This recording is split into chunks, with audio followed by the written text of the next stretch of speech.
പ്രിയമുള്ള സഹോദരന്മാരെ, സഹോദരിമാരെ, ഏവർക്കും ദൈവാനുഗ്രഹം എപ്പോഴും ഉണ്ടായിരിക്കട്ടെ.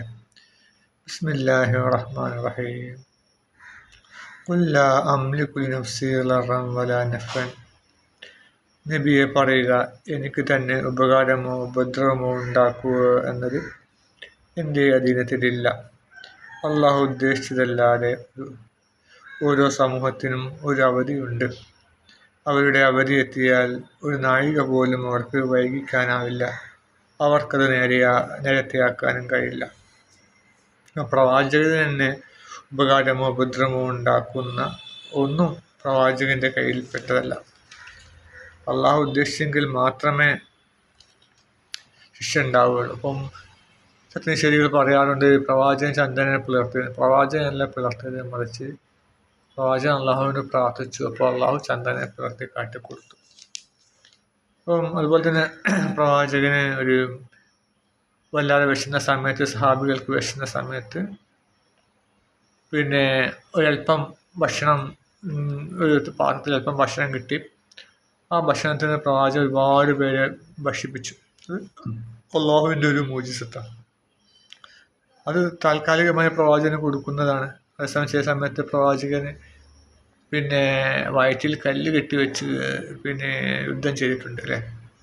ഒരു കിടങ്ങ് കുഴിച്ചിട്ടുണ്ട്. അപ്പോൾ ആ സമയത്ത് അള്ളാഹുവിനെ കൊടുത്താൽ പോലെ ഇല്ല, എല്ലാ സമയത്തും കൊടുക്കില്ല. അതൊക്കെ ഒരു സമയം സന്ദർഭം ഉണ്ടാകുമ്പോഴാണ് കൊടുക്കുക. അപ്പം എല്ലാ സമയത്തും അത് ഉപയോഗിക്കാൻ പറ്റില്ല. ചില സമയത്ത് അള്ളാഹു നൽകുമ്പോൾ സ്വീകരിക്കും, അത്ര തന്നെ. ഒരു മാനേജർ തന്നെ തൊഴിലാളിക്ക് എന്ത് ചെയ്തു, ഒരു ദിവസം എന്ത് ചെയ്തു, ഒരു പുറത്തേക്ക് പോകാൻ തൻ്റെ കാർഡ് കൊടുത്തു. തൻ്റെ കാർഡ് ഉപയോഗിക്കാൻ പറഞ്ഞു. വേറെ ദിവസം ഈ തൊഴിലാളി ചോദിച്ചപ്പം മുതലാളി കൊടുത്തേക്കാണ്. മുതലാളിക്ക് വേറൊരു ആവശ്യമുണ്ടായിരുന്നു, അല്ലെങ്കിൽ കൊടുത്തിട്ടില്ല. അപ്പോൾ അതാണ്. അപ്പോൾ അള്ളാഹു കൊടുക്കുമ്പോൾ മാത്രമേ കിട്ടുകയുള്ളൂ. ഒന്നും പ്രവാചകൻ്റെ കയ്യിൽപ്പെട്ടതല്ല. പ്രവാചകന് ഉപകാരമോ ഉപദ്രവമോ ഉണ്ടാക്കുവാനോ അല്ലെങ്കിൽ ശത്രുക്കൾക്കെതിരെയിൽ ശിക്ഷ ഇറക്കാനോ ഒന്നും പ്രവാചകന് കയ്യിൽപ്പെട്ടല്ല. അള്ളാഹു പ്രവാചകൻ പ്രാർത്ഥിക്കുക, അള്ളാഹു ശിക്ഷ കൊടുക്കും. അള്ളാഹുവിന് ഇഷ്ടമുണ്ടെങ്കിൽ കൊടുക്കും, ഇഷ്ടമുണ്ടെങ്കിൽ കൊടുക്കില്ല, അങ്ങനെയാണ്. അപ്പോൾ ഒന്നും പ്രവാചകന്റെ കയ്യിൽപ്പെട്ടതല്ല എന്നാണ് പറയുന്നത്. ഓരോ സമൂഹത്തിനും ഒരു അവധിയുണ്ട്. അവയുടെ അവധി വന്നെത്തിയാൽ ഒരു നാഴിക നേരം പോലും അവർക്ക് വൈകിക്കാനാവില്ല. അവർക്കത് നേരത്തെയാക്കാനും കഴിയില്ല.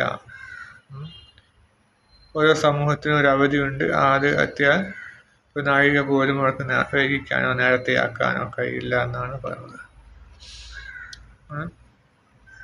കൃത്യസമയത്ത് തന്നെ അവർക്ക് ആ ശിക്ഷ അവർക്ക് ഏൽക്കും. ഇപ്പം ഒരു 4 മണിക്ക് പൊളിച്ചാൽ 4 മണിക്ക് ശിക്ഷ ഇറങ്ങണമെന്ന് പറഞ്ഞാൽ കൃത്യം 4 മണിക്ക് തന്നെ ശിക്ഷ ഇറങ്ങും. അതൊരു സെക്കൻഡ് മുന്നോട്ടോ പിന്നോട്ടോ ആവില്ല എന്നാണ് പറയുന്നത്. ശിക്ഷ കൊടുക്കുന്ന കാരണം എന്താണ്?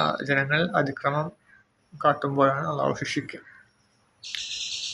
നബിയെ പറയുക, അള്ളാഹുവിൻ്റെ ശിക്ഷ രാത്രിയോ പകലോ നിങ്ങൾക്ക് വന്നാൽ നിങ്ങളുടെ അവസ്ഥ എങ്ങനെയായിരിക്കുമെന്ന് നിങ്ങൾ ചിന്തിച്ചിട്ടുണ്ടോ? അതിൽ നിന്ന് ഏതു ശിക്ഷയ്ക്കായിരിക്കും കുറ്റവാളികൾ കാണിക്കുന്നത്? അപ്പോൾ അള്ളാഹുവിൻ്റെ ശിക്ഷ നമ്മൾ കണ്ടാണല്ലോ, നമ്മൾ ചൂരൽമലത്തെ ദുരന്തം കണ്ടാണല്ലോ, അല്ലേ? തലയില്ലാത്ത ജഡങ്ങളാണ് അധികം കിട്ടിയത്. ഒക്കെ തകർന്നു പോയി. കാരണം വലിയ കൂറ്റൻ കരിങ്കല്, 2 വീടിൻ്റെ ഒക്കെ നീളവും വീതിയുമുള്ള ഉയരവുമൊക്കെ ഉള്ള കല്ലുകളാണ് ഉരുണ്ട് വന്നത്.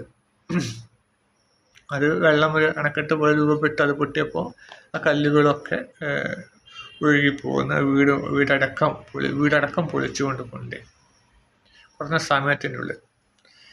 അപ്പോൾ അതാണ്. അപ്പോൾ അള്ളാഹു ശിക്ഷ അതിഭയങ്കരമാണ്. എത്രയോ കിലോമീറ്ററുകൾ താണ്ടിയ ജലത്തിലൂടെ ഒഴുകിയിട്ടൊക്കെയാണ് പല സ്ഥലത്തും ഈ മൃതദേഹങ്ങൾ കണ്ടത്. ആദ്യമായിട്ട് പോത്തുകല്ല് എന്ന സ്ഥലത്തൊരു മൃതദേഹം കണ്ടപ്പോൾ ജനങ്ങൾ വിളിച്ചു, ഇവിടെ ഒരു മൃതദേഹം കണ്ടെത്തിയിട്ടുണ്ട്. അപ്പം പോലീസും ആംബുലൻസും അവിടെ എത്തിയപ്പോൾ വേറെ സ്ഥലത്തു നിന്ന് കേട്ടു ഇവിടെയും മൃതദേഹം മടങ്ങി. ഇങ്ങനെ പല സ്ഥലത്തുനിന്നും വിളി കേട്ടുകൊണ്ട് ഇവിടെ മൃതദേഹം മടങ്ങിയിട്ടുണ്ട്. ഇവിടെ ഈ മൃതദേഹങ്ങളൊക്കെ ഒഴുകിയെത്തിയത് എത്രയോ കിലോമീറ്ററുകൾ സഞ്ചരിച്ചിട്ടാണ്. തമിഴ്നാട് അതിർത്തിയിലൂടെയൊക്കെ സഞ്ചരിച്ചിട്ടാണ് ഈ മൃതദേഹം സഞ്ചരിച്ചത്. അപ്പോൾ എന്തുമാത്രം ഭയാനകമാണ് ആ കാഴ്ച. അപ്പോൾ അള്ളാഹു ശിക്ഷ അതിഭയങ്കരമായിരിക്കും. നമ്മളെല്ലാവരും അതാണ് പ്രാർത്ഥിക്കുക, അള്ളാഹു എത്ര ശിക്ഷയെ തൊട്ട് നമ്മളെ കാക്കണമെന്ന് തമ്പുരാനെ. അപ്പോൾ രാത്രിയോ പകലോ എപ്പോഴും വേണം. ഇപ്പോൾ ലത്തൂർ ഭൂകമ്പം നമുക്ക് ഓർമ്മയുണ്ടോ? എനിക്ക് ഓർമ്മയുണ്ടത്. അതിൽ ചില മൃതദേഹങ്ങൾ ആലി ആലിംഗനബദ്ധരായിരുന്നു. കാരണം രാത്രി 2 മണിക്കോ 3 മണിക്കൊക്കെയാണ് ആ ശിക്ഷ ഇറങ്ങുന്നത്. അപ്പം ഭാര്യയും ഭർത്താവും തമ്മിൽ രമിക്കുന്ന സമയങ്ങളിലൊക്കെയാണിത് ഈ ഭൂകമ്പം ഒന്നായിട്ട് വീടടക്കം വീഴുക. അപ്പം അങ്ങനത്തെ മൃതദേഹങ്ങൾ ഒരുപാട് കണ്ടെത്തിയിട്ടുണ്ടായിരുന്നു. വേർപ്പെടുത്താൻ കഴിയാത്ത മൃതദേഹങ്ങൾ അല്ലേ. നമ്മൾ മൃതദേഹം പിന്നെ കണ്ടെടുക്കുമ്പോഴേക്കും നമ്മളെ രക്തമൊക്കെ കട്ടയായി, അപ്പം പെട്ടെന്ന് കൊണ്ട് വേർപ്പെടുത്താനും കഴിയില്ല. പുരുഷനും സ്ത്രീയും തമ്മിൽ വേർപ്പെടുത്തിയെടുക്കാനോ ഒന്നും കഴിയാത്ത രൂപത്തിലുള്ള മൃതദേഹങ്ങളായിരുന്നു കിട്ടിയിരുന്നത്. അപ്പോൾ അതൊക്കെ എന്തുമാത്രം ഭയാനകപരമാണ് അല്ലേ. അപ്പോൾ അല്ലാഹു ഇത്രയും ശിക്ഷ തൊട്ട് അല്ലാഹു നമ്മളെ കാത്തുരക്ഷിക്കുമാറാകട്ടെ.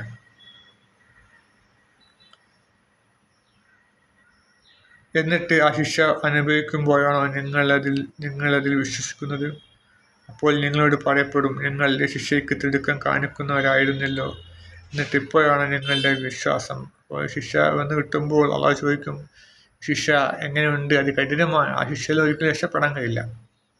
അള്ളാഹുവിൻ്റെ ശിക്ഷയ്ക്ക് ഒരുപാട് താമസം പിടിക്കും. പക്ഷെ എന്നാൽ ശിക്ഷ വന്നു കഴിഞ്ഞാൽ ഒരാൾക്ക് പോലും രക്ഷപ്പെടാൻ കഴിയില്ല. അതുകൊണ്ട് നമ്മൾ ഒരിക്കലും ശിക്ഷയ്ക്ക് വേണ്ടി പ്രാർത്ഥിക്കരുത്. മറിച്ച് ആ ശിക്ഷയെ തൊട്ട് നമ്മൾ എപ്പോഴും അള്ളാഹുവിനെ രക്ഷ തേടുക, നമ്മൾ നടപടികൾ നന്നാക്കി തീർക്കുക ഒക്കെ ചെയ്യുക. പിന്നീട് അക്രമകാരികളോട് പറയപ്പെടും, നിങ്ങൾ ശാശ്വത ശിക്ഷ ആസ്വദിച്ചു കൊള്ളുക. നിങ്ങൾ പ്രവർത്തിച്ചു കൊണ്ടിരുന്നതനുസരിച്ചല്ല നിങ്ങൾക്ക് പ്രതിഫലം നൽകപ്പെടുക. അപ്പോൾ അക്രമികളോട് പറയപ്പെടും, നിങ്ങൾ ശാശ്വതമായ ശിക്ഷ. അവർക്ക് പിന്നെ ഒരു കാലത്തും ശിക്ഷയിൽ മോചനമുണ്ടാവില്ല. കാലാകാലം ശിക്ഷ അവർക്ക് ലഭിച്ചുകൊണ്ടിരിക്കും. പരലോകത്ത് പിന്നെ ശിക്ഷ, ഇപ്പം ഒരു സ്ത്രീ ആത്മഹത്യ ചെയ്യുകയാണെങ്കിൽ, വിഷം കഴിച്ച് ആത്മഹത്യ ചെയ്തിട്ടുണ്ടെങ്കിൽ നരകത്തിൽ അവൾ വിഷം കഴിക്കുകയും ആത്മഹത്യ ചെയ്യുകയും വീണ്ടും അള്ളാഹുവിന് അവൾക്ക് ജീവൻ കൊടുക്കുകയും വീണ്ടും അവൾ വിഷം കഴിക്കുകയും ആത്മഹത്യ തുടർച്ചയായി ചെയ്തുകൊണ്ടിരിക്കുമെന്നാണ് പ്രവാചകൻ പഠിപ്പിച്ചത്. അപ്പോൾ അത് തൂങ്ങി മരിച്ചിട്ടുണ്ടെങ്കിൽ ഒരു പുരുഷൻ അവന് ചെയ്തുകൊണ്ടേയിരിക്കും. കാരണം പരലോകത്ത് മരണമുണ്ടാവില്ല, താൽക്കാലിക മരണമുണ്ടാവും. മരിച്ചു കഴിഞ്ഞ ഉടനെ അള്ളാഹു ജീവൻ കൊടുക്കും. വീണ്ടും അവൻ കെട്ടിത്തൂങ്ങി ഏത് രൂപത്തിലാണ് ആ പുരുഷനോ സ്ത്രീയോ ആത്മഹത്യ ചെയ്തത് ആ രീതി അവർ തുറന്നുകൊണ്ടേയിരിക്കും. അത്രയും കഠിനമായ ശിക്ഷയാണ് പരലോകത്ത് അവർക്ക് കിട്ടുക. അത്രയും കഠിനമായ ശിക്ഷയെ തൊട്ട് അള്ളാഹു നമ്മെ എല്ലാവരും കാത്തുരക്ഷിക്കുമാറാകട്ടെ. അള്ളാഹു നമുക്ക് ഏവർക്കും സ്വർഗം നൽകി അനുഗ്രഹിക്കുമാറാകട്ടെ. ആമീൻ.